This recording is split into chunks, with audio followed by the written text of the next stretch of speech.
Hey everybody, Scoutcrafty here again. It's Friday, TGIF. Thank God it's Friday. Another week come and gone, and you made it through. We have a good show planned for you today. First of all, I want to thank you. Remember on my last video, I posted on my poor man's flea market walk, I noticed this machine that looked pretty expensive and nice. I had no idea what it was. Don't you know, I put out a call. I said, could you tell me what it is? And sure enough, a couple of you came up, knew right away what it was. It was a laser hair or tattoo removing machine. It's a laser machine. I knew it was expensive. I could tell by the quality of the components. And how cool is that? Huh? I wonder if that thing worked. And I saw the guy on the porch. I could have asked him, if I would have had an inkling, I could have said, does this thing work? But really there aren't much use for a laser hair removal or tattoo removal machine here in my household. And it was a big machine, but pretty cool, right? Thank you for that. Today we have a great show planned. One of the things that I was watching the Zach Life, my buddy that is in northern Texas, and he owns a couple oil wells and he works on them all the time. Well, he was going through one of his old sheds, and in the tools in his shed, he threw off one of these tools, and he says, yeah, that's an old cable cutter. I was like, what? Wait, what? I wanted that tool. I don't know what it was. I don't know. Sometimes in your life, you're going to own tools that you'll never use, but you just think they're cool to have, I have a bunch of them.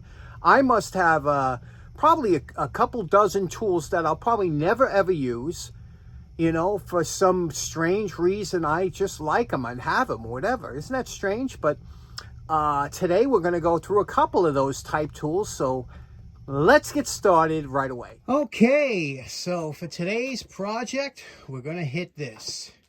Like I said, I saw it on Zach's channel. He was digging through some stuff, and I said, what the heck? I've never seen that tool before.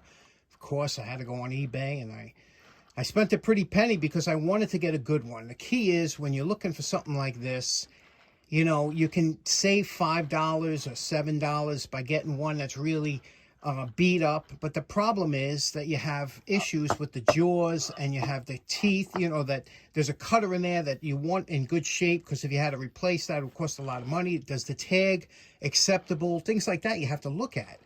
This one looks in really good shape, although it looks like it's got, garage grunts from sitting. It's a Morse-Starrett #1 cable cutter. Now, how this works, and I'll show you when we finish it, but you would take this, you raise this up here. It's a portable unit. You put your wire rope or cable in here. This takes up to 3/4 of an inch. And then you bang on this with a hammer, and Bob's your uncle. How great is that? What a cool tool. This thing weighs, it's very heavy for the size, and it's all steel. And like I said, Morse-Starrett, I'm sure, highest quality. These things, I think they might still be made today. You could still buy them today. So here's what we're going to do. I'm going to take this apart. I'm going to try and put some of this in Evaporust in the bottom, only because there's little parts in there I won't be able to get to. We're going to clean this up. We're going to make it nice, and I'll demonstrate how it works. What a perfect doorstop, I just love this thing. Okay, let's get started. Okay, first off, we have to drive a pin out here. There's a pin that's in a channel over here that we have to, in order to slide this out, we have to take that pin out. Now, normally you would just grab a pin punch, one you have like this, and you say, okay, that's good. But you see this, see how much slop and room you have in there? That's a no-no. For the simple reason that when you start banging, you're going to bang the middle of that pin, and you're going to mushroom the pin with a small punch. You have to look in your box of punches, which you all have, pick out a pin punch that comes closest to the diameter of that hole, like this one here. See, that's a nice snug fit. Now you won't mushroom the top of the pin by driving into the middle of the pin. One tip right here we go. We drove the pin out. Okay, there's the pin. You can see the pin's a little mangled. Again, they're not super hard, but we'll straighten it out before we put it back. And that's the channel I was talking about. That pin stops this from leaving the body of your tool. But now when you take that pin out, these two pieces come apart, and this is also how you could change your blade. This blade probably will tap right out of there, because I think the only thing holding it's the pin. And you could buy new blades, but you see how it's important to get one that's in good shape. And really, there's not much to it. This piece might come out of here. You could probably bang, but there's no reason to take that out now.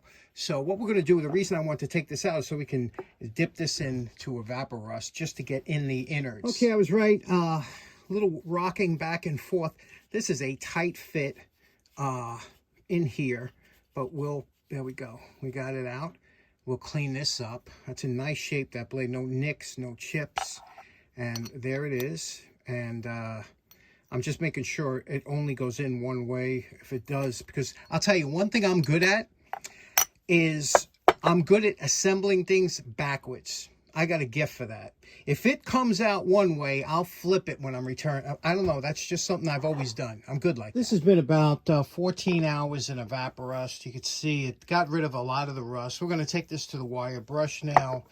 And you can see what it looks like here, just out of the Evaporust. Apparently, this was a kind of a grayish color, I think, when it was new. But we'll get all this clean. And here, of course, is the blade. And this is a high carbon steel, but it held up really nice. So now we'll take it to the wire brush. Okay, here we go. Post wire brush evaluation. You can see what we got here. We're going to take this to the belts and see if we can't get this a little smoother. And then we're going to blue this. I want this blued. The blade we're going to polish out because we want that smooth, but that came out nice. And now this part here, I like this little contrast down here. So I'm going to see if I can't maybe bring this up a little bit, and then we'll paint the body. I cleaned up all in here. But first, to prime it, I'm going to shellac everything, except for this that gets blued or that. But I'm going to shellac the body here. That makes a great primer, and everything's coming good. Okay, you can see I blued the post, and we polished up the trim a little bit. It's coming nice. We're going to hit it with some shellac, and we'll be back. Now, I told you there was two tools I was going to show you that that I never would use, but this is the other one. While the shellac is drying on that, I'm going to show you this. This here is a Leatherman Raptor. Okay, let me show you what this is. Here, this is a nice case it comes in. It's a hard case and hard to get out. And you can see here, this will clip on your belt. It swivels or whatnot. But here it is. It is a folding pair.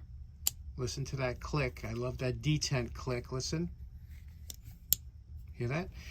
It's a folding pair of what they call, you know, those shears that kind of cut through anything, like a penny or whatever, emergency shears, or well made, absolutely beautifully made. I would never, I carried this for a couple months when I got it, just thinking I would use it. I'll never use it, but let me show you what it does. Besides, it's got a ruler over here, okay, a little ruler. It's obviously got the scissor that'll cut through a penny or seatbelt, and I've never had that situation where I needed to cut through a seatbelt as of yet, knock on wood maybe. And now it also has a wire cutter here. You can see here, I guess that's a wire cutter. And it also has, let's see, has a couple things. When you close it up, it has a quick shear feature.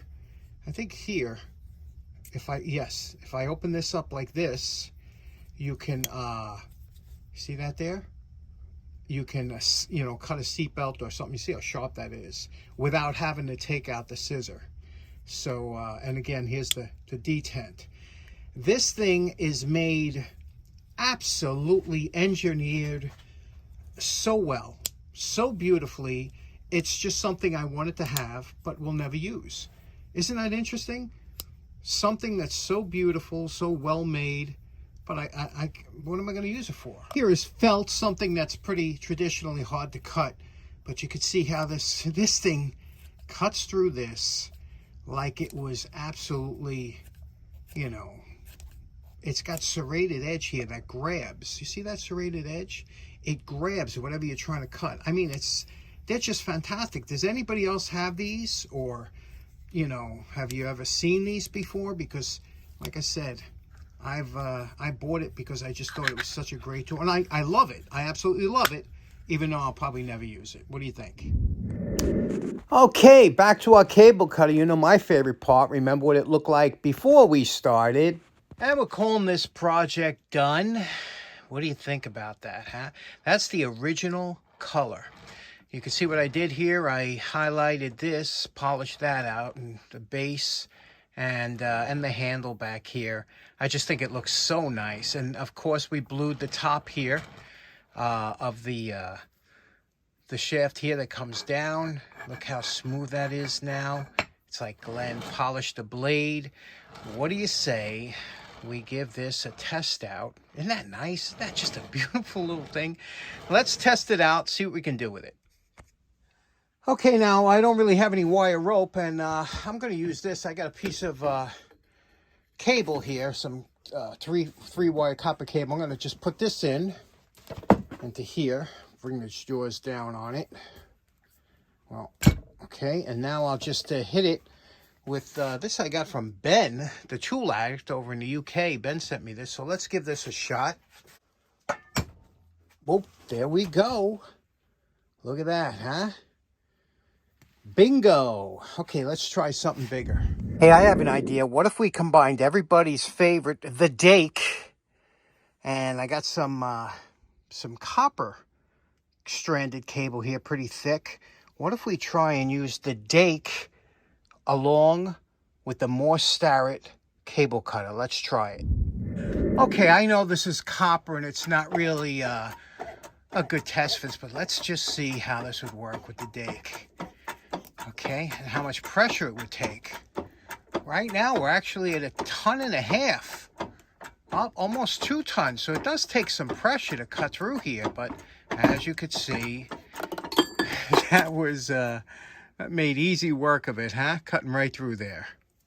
Okay, so in closing, gotta tell you, had a ton of fun down here today doing that project, you know?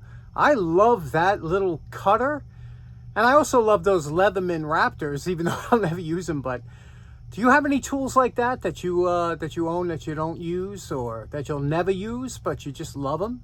Let me know in the comments. I hope you have a great weekend. Enjoy it. I'll see you again on Monday. Take care now. Bye-bye.